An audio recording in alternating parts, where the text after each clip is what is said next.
For everything, there's a season and a time now for every purpose under heaven. Ecclesiastes 3:1. In other words, your will is done on earth as it is in heaven. And therefore, there's never separation. And right now, the season is October. At least we call it that. So I make this for you, my brother or sister. As a retainer, this is my commitment to transmute it, the life essence. And this ain't entertainment. It definitely ain't enslavement. These concepts, just some spirituals I swam against some waves with. Ended up on shore with today amazement. I hope the example I set is contagious. Lock us behind gates but can't tame us. Been used to stay safe, not stay dangerous. Cause ain't no point playing defense, brother. That's why I dove off the deep end, sister, without a life jacket. This thing called life, you gotta be patient. I said this thing called life, you gotta be patient. I said that twice because I really meant it. I'm that dude that's gonna go get it. No kidding. This is my commitment. Sitting in front of your building, sitting on the steps, feeling no feelings. Actually, I'm a heartfelt dude, never rude. I'm in this for the long run. I'll be here for a while.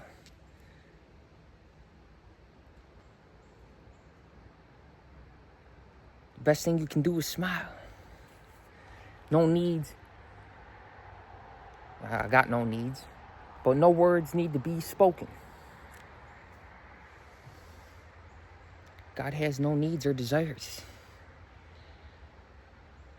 But at the same time, as the light is aware of itself in creation, aware of desires, there's a choice. We're given free will. We can either act upon them or surrender them, let them go. Witness them as they arise in consciousness, not identifying as a person, not saying I'm a person who has consciousness, but realizing that I am consciousness appearing as a person. And therefore, there is no separation between myself, my person, and Father in heaven, and thus, the supreme personality of the Godhead is manifest now in reality. As multidimensional beings, as human beings, we have access to various dimensions and levels of awareness. And when there's this openness and receptiveness and consciousness, we realize that, hey, there's always room to grow. I'm a lifetime student, no matter how much I seem to know.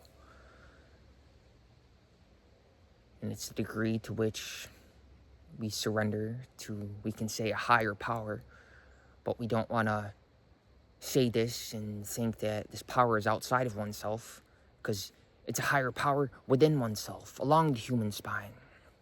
Think with our higher head, right? Rather than our lower head.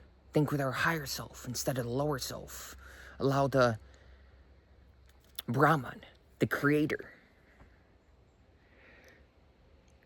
the flow of this electrifying, purifying, enlivening energy within us to operate in such abundance that it flows into the world around us and thus uplifts consciousness wherever it looks. Because fundamentally, the observer is the observed. There is no difference, no separateness. Existentially, of course. Individually, a seeming individuality. See, nature has given us the sense of individuality, a boundary. This idea of me as being separate from reality. But in actuality, there's one life energy. And this life energy functions harmoniously and is always seeking to balance itself. And thus, when one is aware of this within oneself, it balances the force, as in Star Wars. The Jedi, the Master, we can say the eternal seminal retainer, naturally, simply by existing, balances the life force of humanity. Because they don't squander or release it mindlessly. They're continuously conscious of this force, divinity, the light within them. And how every single action is an expression of this light, is in alignment, in accordance with a certain dimension of experience, a certain energy and frequency along the human spine. The cerebral spinal centers, the chakras, the circles, wheels of light along the human spine. How every single action is an emanation of this inner energy, of the divine light. And so, you're always right, never in the wrong, as you sing your song, when you realize that you are this light, that you are the light of the world. And so, as it all unfurls,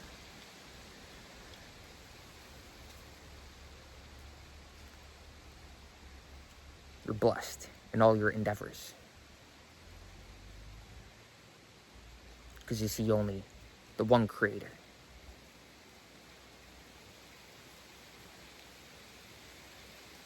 This is very obvious as a retainer. Every single thought is a movement of the divine light in your brain.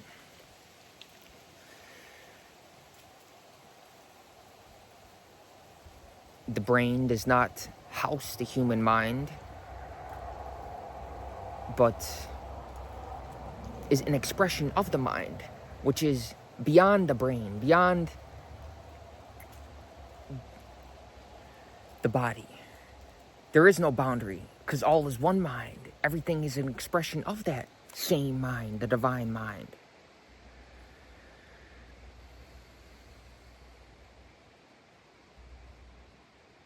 So every single thought is Shakti, this divine energy.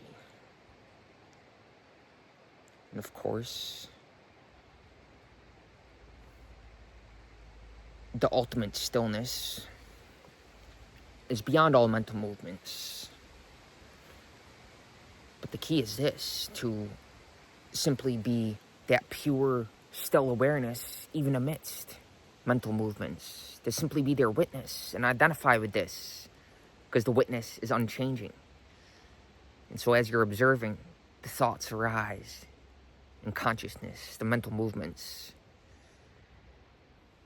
as you identify naturally with the witness, your very existence is harmonious.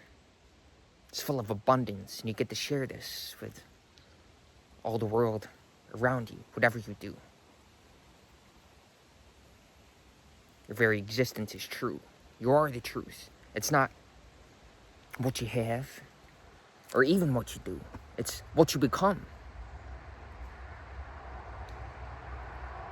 What you are. I won't say who you are, what you are. Which naturally translates into who you are, your character. Which, when you don't identify with the body or the mind, paradoxically, you can use them so much better, because you see them as a tool. Your soul, the light, is here to use the body and mind in service. not for selfish desires, not for personal ambitions. And this is so clear on semen retention. Because you don't sell that energy into the world. It builds up within you. So much so that your cup is full, overflowing, ever life-giving.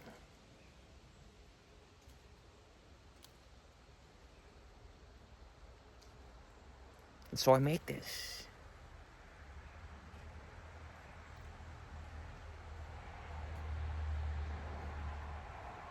This is what it feels like. I hope you feel it too. God bless. See you in the next. God willing. Might as well stay till 11:11. Divine synchronicity. The miraculous manifest effortlessly. Thanks to celibacy.